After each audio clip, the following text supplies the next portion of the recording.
now give the floor to distinguished representative of Sierra Leone to introduce an address by the Vice President. Mr. President, I have the singular honor and privilege to introduce the pre-recorded statement of His Excellency Dr. Juldeh of Sierra Leone, the Vice President of Sierra Leone, on the occasion of the 75th session of the United Nations General Assembly. Thank you. Mr. President, Mr. Secretary General, Your Excellency, Heads of State and Government, distinguished ladies and gentlemen, I congratulate you, Mr. President, on assumption of the responsibility to steer the work of the 75th session of the General Assembly and assure you of Sierra Leone's full support during your tenure. I commend His Excellency Mr. Tijani Mohamed Bande of Nigeria for his effective and efficient leadership of the 74th United Nations General Assembly session, a period that was very challenging. I commend Secretary General Antonio Guterres for his astute leadership and profound commitment to the work of the organization. In particular, I acknowledge with appreciation his call for a global ceasefire during the current pandemic, the setting up of the COVID-19 Response Fund, advancing the urgent need to address climate change, and implementing the Sustainable Development Goals. Firstly, let me, on behalf of the government and people of Sierra Leone, express heartfelt and deep condolences to all member states of the United Nations for the loss of lives due to COVID-19 pandemic. We salute the selflessness of all frontline responders to this global pandemic. I applaud the adoption by this Assembly and the Security Council of various COVID-19 focused resolutions, as well as initiatives by Secretary General Antonio Guterres aimed at promoting global solidarity and cooperation to fight COVID-19 and address its impact on lives and livelihoods. Sierra Leone therefore supports the call for global solidarity and cooperation for the prevention, curtailment, and treatment of COVID-19. To that effect, I would like to encourage the Secretary General to work with this Assembly and all other stakeholders to expedite the implementation of all COVID-19 related resolutions. I would also like to encourage member states of this August Assembly to share relevant information, scientific knowledge, and best practices about the disease, as well as enhance the equitable and fair access to medicines, vaccines, medical equipment to all nations. Mr. President, given the global health pandemic, the theme for this session, the future we want, the United Nations we need, reaffirming our collective commitment to multilateralism, confronting COVID-19 through effective multilateral action, is therefore appropriate, relevant, and very timely. As a global family, it is only through our collective commitment to multilateralism that we can effectively tackle the COVID-19 pandemic and meaningfully address the prevailing universal challenges of poverty, hunger, disease, natural disasters, climate change, terrorism, human rights violations, cybersecurity, and transnational organized crime. Mr. President, at a time when isolationist sentiment, geopolitical tensions, and economic uncertainties are escalating, the multilateral rule-based system is severely being tested. The United Nations Charter remains the foundation for that multilateral system. International cooperation and global peace and security. It provides the framework for maintaining peace and security, upholding human rights and dignity, promoting sustainable development and international cooperation to enable us to tackle emerging challenges. In view of this, Sierra Leone reaffirms its commitment to multilateralism as embodied in the Charter of the United Nations. In this regard, we are committed to promoting international cooperation to address ongoing challenges that confront our world, including our collective engagement in the prevention of conflict, as well as advancing peaceful settlement of conflict and dispute. We must continue to build on the gains made in our preventive diplomacy efforts, continue to heighten collaboration, and draw from experiences that have helped the United Nations to achieve international peace and security over the last 75 years. Mr. President, the COVID-19 pandemic continues to disrupt and destroy lives and livelihoods, and also pose substantive risk to international peace and security.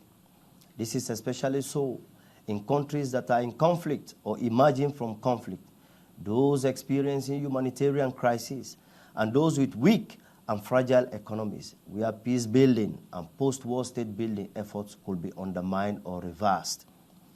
This brings me to the current political crisis in Mali and related insurgencies in the Sahel that are of grave concern and to which we should respond urgently by providing unambiguous support to ongoing efforts initiated by the Economic Community of West African States. Mr. President, our collective multilateral aspiration and hope for a safer and more secure world is embodied in our adoption of the 2030 Agenda and its 17 Sustainable Development Goals, the Addis Ababa Action Agenda, and the Paris Climate Change Agreement. As the COVID-19 pandemic makes our timely attainment of the objective of the 2030 Agenda unlikely, it is imperative that we respond collectively to the pandemic in a way that will put nations back on track to accelerate progress towards achieving the SDGs.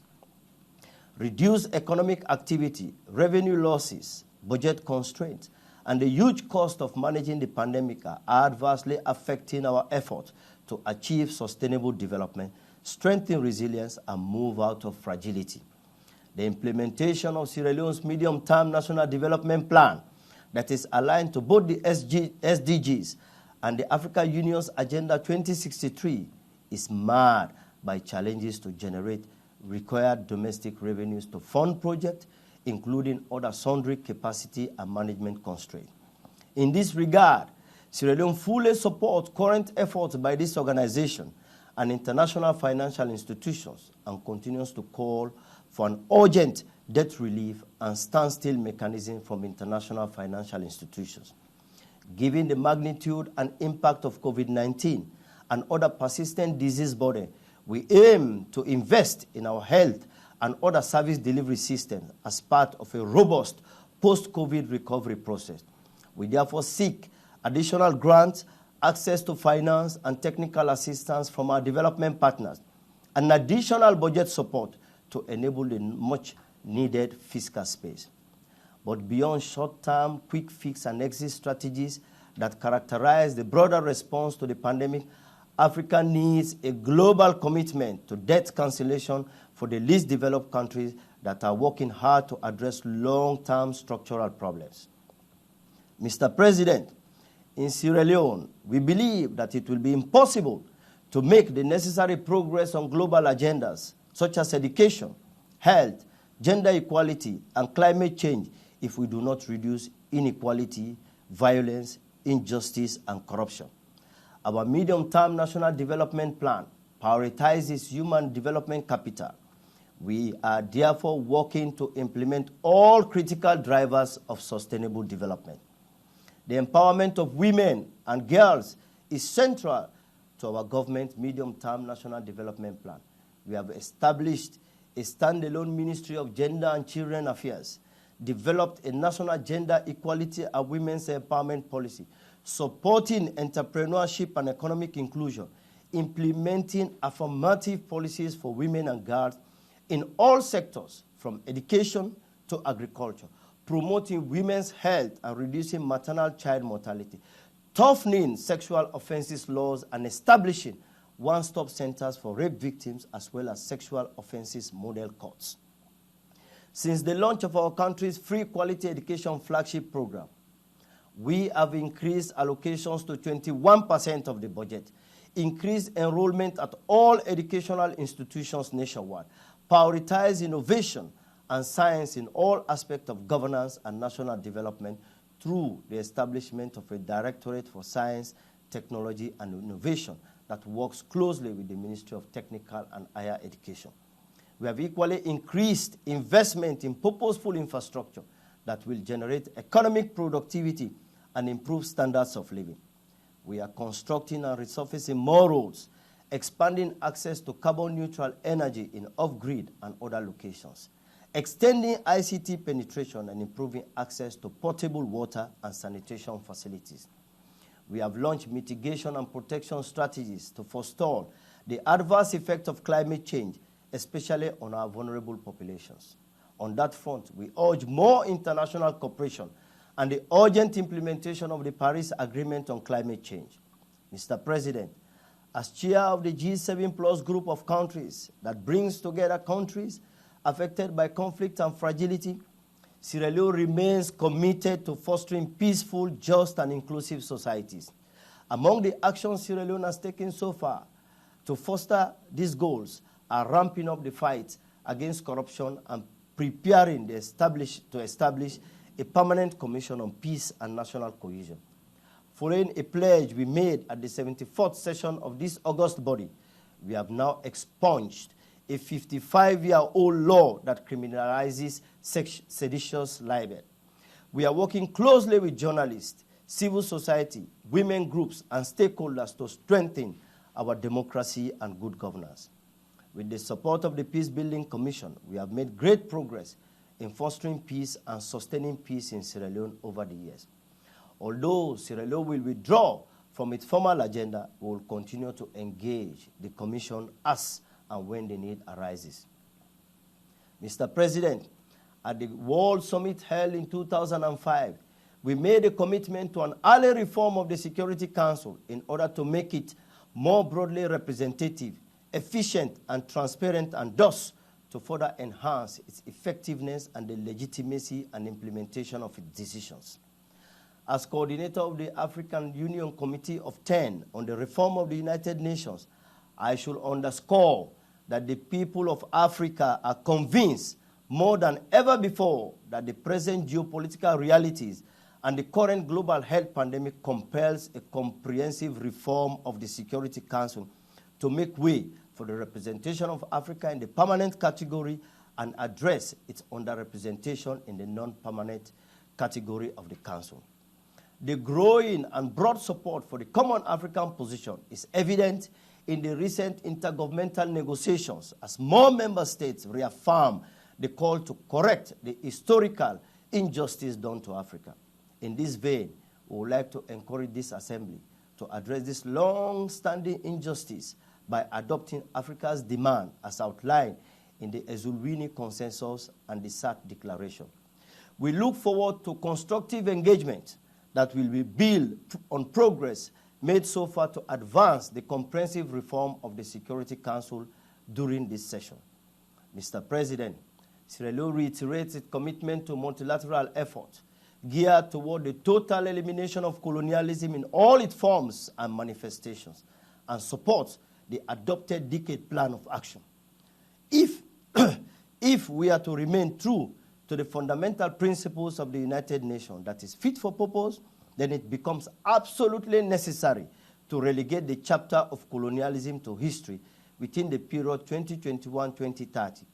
The global paradigm of engagement, partnership, multilateralism, and mutual respect for the aspirations and views of all people must prevail. Let me conclude, Mr. President, by reiterating Sierra Leone's call for the establishment of resilient healthcare infrastructure and services to curtail and protect people against the risk of COVID-19. Only in that way can we, the international community, reestablish confidence and stability in the financial markets and create the right environment that supports global trade, investment, and job creation. We must put on track progress toward achieving our sustainable development goals. I thank you.